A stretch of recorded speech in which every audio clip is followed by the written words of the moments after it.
Assalamualaikum, perkenalkan nama saya Sukmawati Indah Purnamasari dari Prodi Akuntansi Pagi. Di sini saya ingin menjelaskan uji multikolonialitas dan uji heteroskedastisitas. Uji-uji SPSS untuk data primer ada seperti ini. Uji asumsi klasik ada uji normalitas yang udah saya uji sebelumnya, uji multikolonialitas, uji heteroskedastisitas yang ingin saya uji.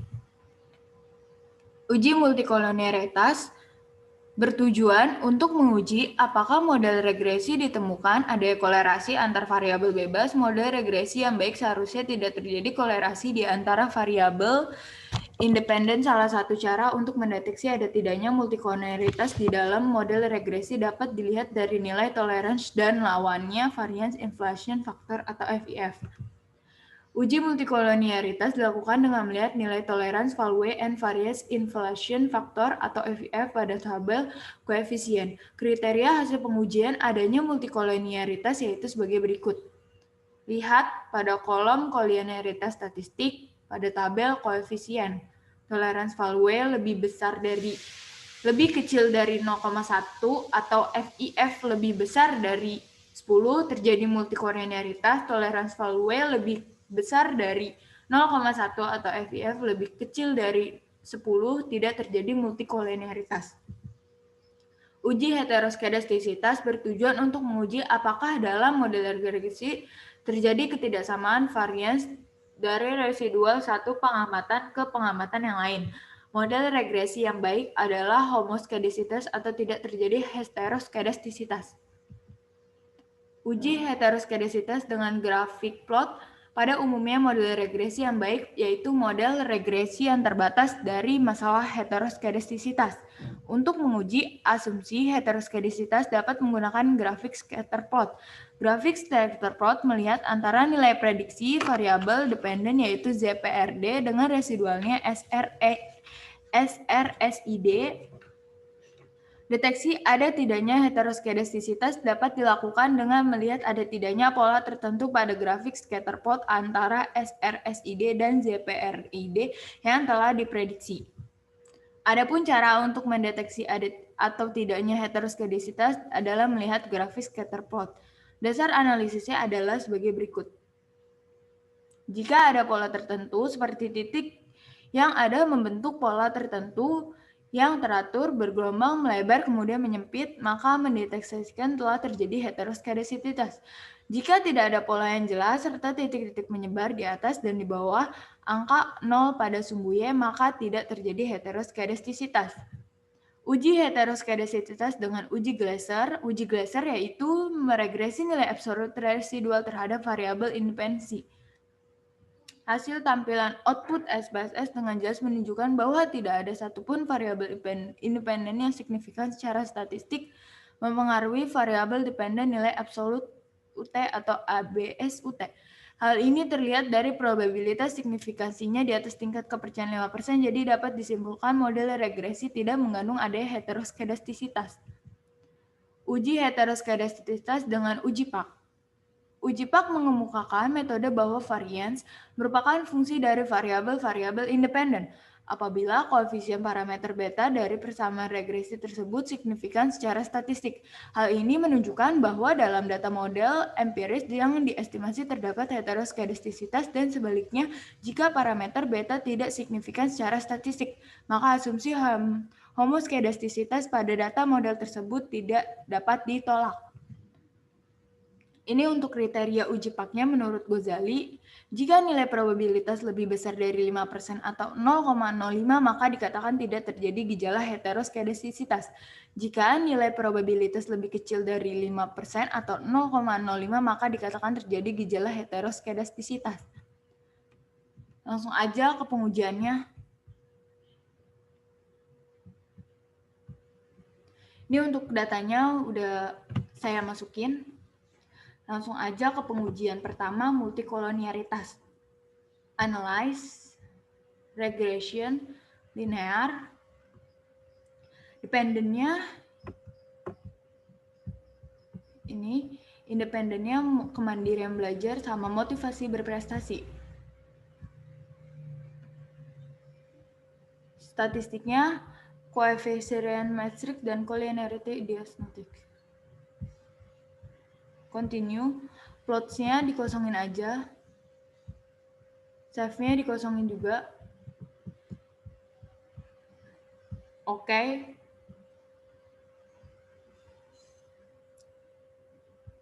Ini outputnya udah keluar. Variabel kemandirian belajar, tolerance atau FIF-nya memperoleh toleransinya 0,789 dan FIF-nya 1,268. Di variabel motivasi berprestasi juga sama, yang berarti kesimpulannya toleransi value-nya lebih besar dari 0,1 atau FIF-nya lebih kecil dari 10.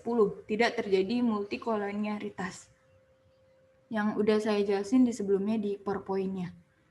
Yang selanjutnya ke pengujian yang kedua, heteroskedastisitas. Tapi melakukan uji grafik terlebih dahulu. Analyze, regression, linear. Ininya sama. Plots-nya tapi yang Y-nya pakai yang S ini. Z-nya pakai yang ini, X-nya. Continue. Save-nya juga sama seperti sebelumnya.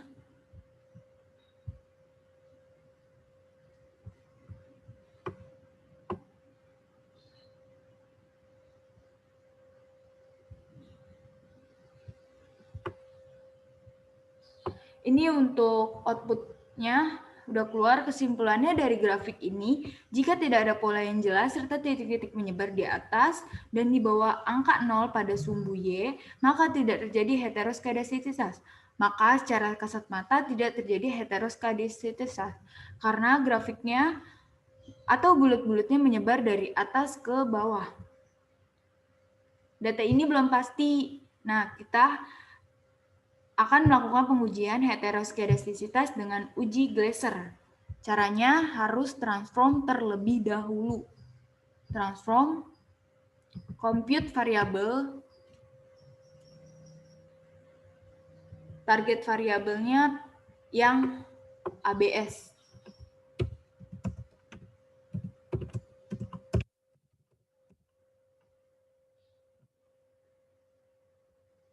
Function groupnya all. Terus function and special variabelnya itu yang ABS. Panah, dihapus. Kita masukin yang unstart desert.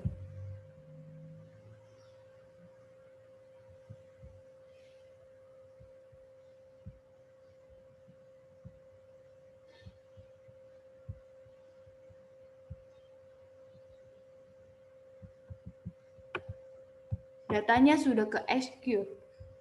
Langsung ke uji hetero dengan uji Glaser.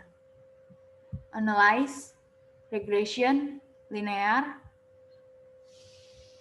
Dependentnya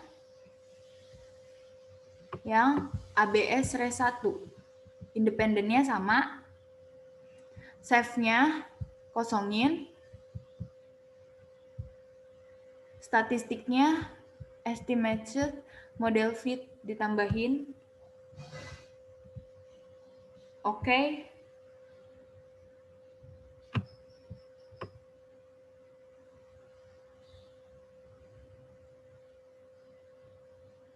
Udah keluar outputnya. Yang kita lihat di tabel koefisien saja.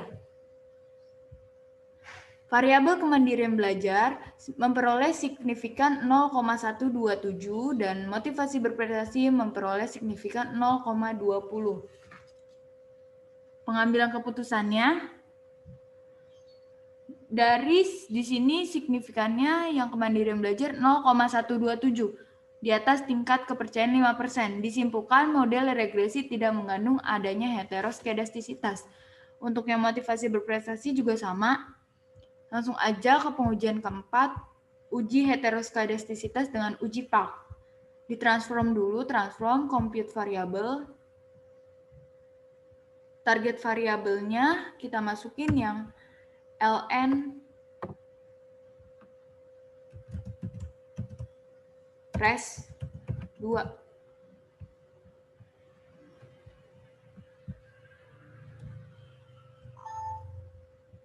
Function groupnya all.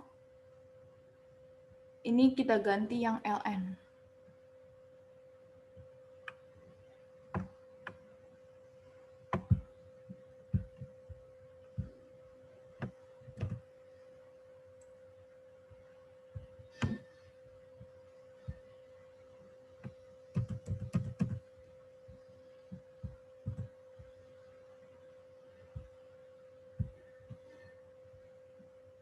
Unstart dessert kali unstart dessert lagi.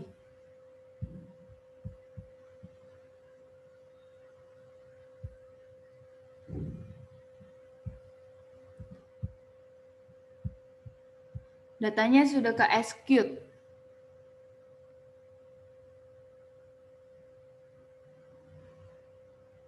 Lalu kita transform lagi untuk yang ln res 2. Transform compute variable. Ini tetap ln res 2. Numeric expression-nya kita ganti yang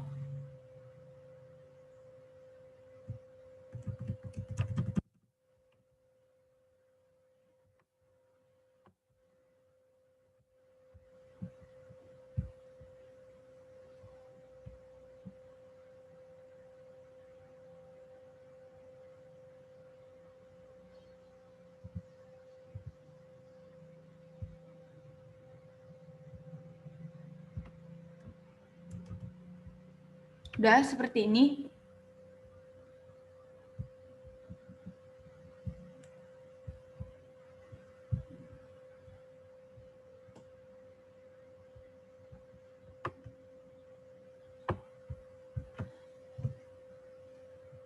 Mohon maaf, coba saya ulang lagi. Dari uji heteroskedasitas dengan uji PARC. Transform compute variable. Target variabelnya res 2.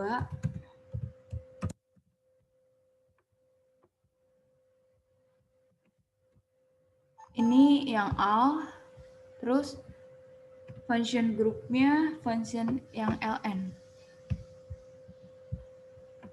Nih, terus unstart dessert panah bintang, unstart dessert lagi. Oke. Datanya sudah ke execute. Yang selanjutnya untuk yang ln res 2 belum ada di sini. Cara transform compute variable. Target variabelnya kita ganti jadi ln res 2.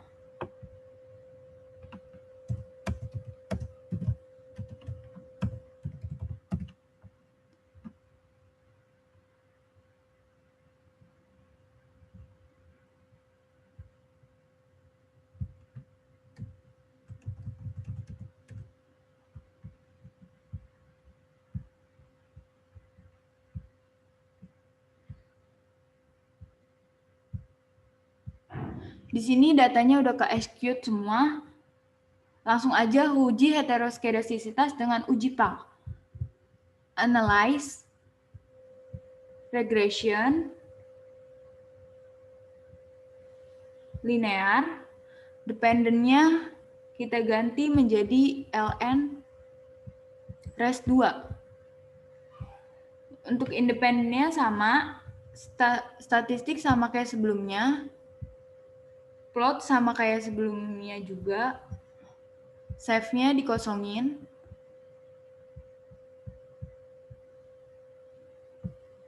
Oke.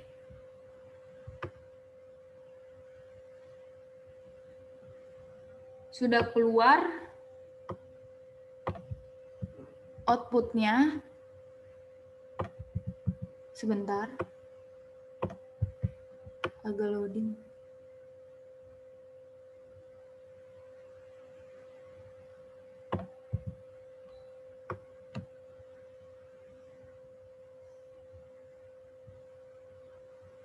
Ini udah keluar.